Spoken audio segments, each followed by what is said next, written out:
Hi friends, இங்கே பாருங்கள், நம்ம மாடி தோட்டத்துக்கு இன்றைக்கி ஒரு புது வரவு கிளாடியஸ் வாங்கியிருக்கேங்க. இங்கே பாருங்கள், கிளாடியஸ் செடி பூவோடையே வாங்கியாச்சு. நேற்று வாங்கினேன், 2 பூ இருந்தது, இன்றைக்கி ஒரு பூ. பிங்க்கும் ஆரஞ்சும் கலந்த மாதிரி ஸ்வீட் கலராக இருக்குது.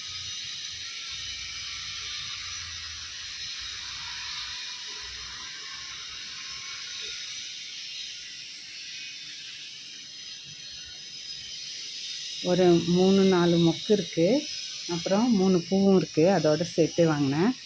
பாருங்கள், செடியும் இவ்வளோ பெருசாக நல்லா உயரமாக இருந்தது. ஆனால் மண் கம்மியாக தான் இருக்குது, ஆனாலும் பரவாயில்லன்னு சொல்லிட்டு வாங்கிட்டேன். 150ன்னு. நல்லாயிருக்கா? வாங்க, இதை பாட்டிங் பண்ணிடலாம். ஒரு தொட்டி ரெடி பண்ணியிருக்கேன், அது உள்ளே வச்சுட்டு மண் போட்டு அழகாக ஒரு ஸ்டிக்கும் கொஞ்சம் ஸ்ட்ராங்காக வச்சு கட்டிடலான்னு இருக்கேன். வாங்க பார்க்கலாம். இது பாருங்கள், கிளாடியஸை பேக்கெட்லேருந்து எடுத்து தொட்டியில் வச்சுட்டேன். தொட்டியில் வச்சுட்டு ஒரு ஸ்ட்ராங்காக இந்த மாதிரி மூங்கில் கம்பி கொடுத்து அதை கட்டியிருக்கேங்க. அது கொஞ்சம் பூக்கிறதுனால வெயிட்டு தாங்காமல் இப்படி வளையுது வேறு. சாஞ்சிச்சின்னா இங்கே அடியில் உடஞ்சிரும். அதனால் முன்னாடி நம்மளோட கிளாடியஸ் செடி அந்த மாதிரி தான் உடஞ்சிருச்சு அந்த இடத்துல.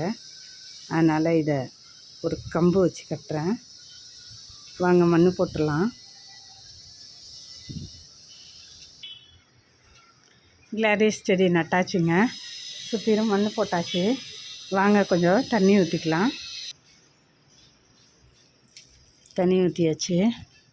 தண்ணி ஊற்றுனதும் மண் கொஞ்சம் இறங்குங்க, ஏன்னா சைட்லலாம் நல்லா இடம் இருக்குது. அதனால் ஓகே ஃப்ரெண்ட்ஸ், தேங்க்ஸ் ஃபார் வாட்சிங்.